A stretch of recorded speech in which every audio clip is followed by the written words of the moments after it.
નમસ્કાર દર્શક મિત્રો, હું છું રૂપલ વેચિયા. સંપૂર્ણ ન્યૂઝમાં આપનું સ્વાગત છે. ડીસા માર્કેટયાર્ડના ચેરમેન અને પૂર્વ ધારાસભ્ય ગોવાભાઈ દેસાઈનો રવિવારે જન્મદિવસ હોવાથી જિલ્લામાં કેટલાક તાલુકામાં બ્લડ ડોનેશન કેમ્પ તેમજ વૃદ્ધાશ્રમોમાં સમર્થકો દ્વારા ભોજન આપવામાં આવ્યું હતું.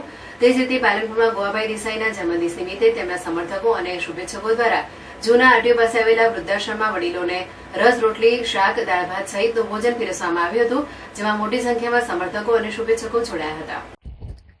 મહેન્દ્રભાઈ પરમાર. ગોવાભાઈ શરૂથી આ જિલ્લામાં સેવાકીય પ્રવૃત્તિ કરતા હતા અને એમની સાથે અમે બી સાથે જોડાયેલા હતા અને તેમને જિલ્લાનું સારું કાર્ય કરેલું છે અને તેમને પૂર્વ ધારાસભ્ય તરીકે બી સારી કામગીરી કરેલી છે.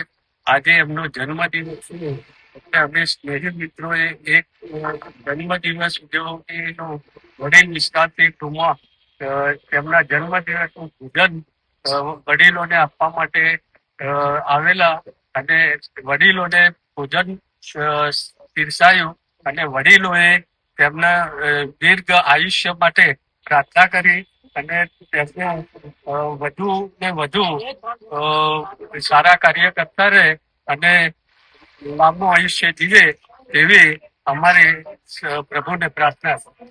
બરાબર. ઉજવણી કરવામાં આવી છે. આમ તો લોકો બર્થડે પોતાની ફેમિલી સાથે ઉજવે છે, પણ આજે વૃદ્ધાશ્રમનો જે આઈડિયા આવે છે એ શું કહે છે બાબતે?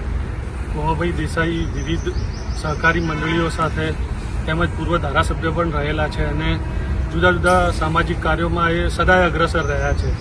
તો શરૂથી જ એમની જે ભાવના એવી રહી છે કે સમાજને ઉપયોગી થાય એવા કંઈક કાર્યોની અંદર એ સતત પ્રવૃત્તિશીલ રહે છે.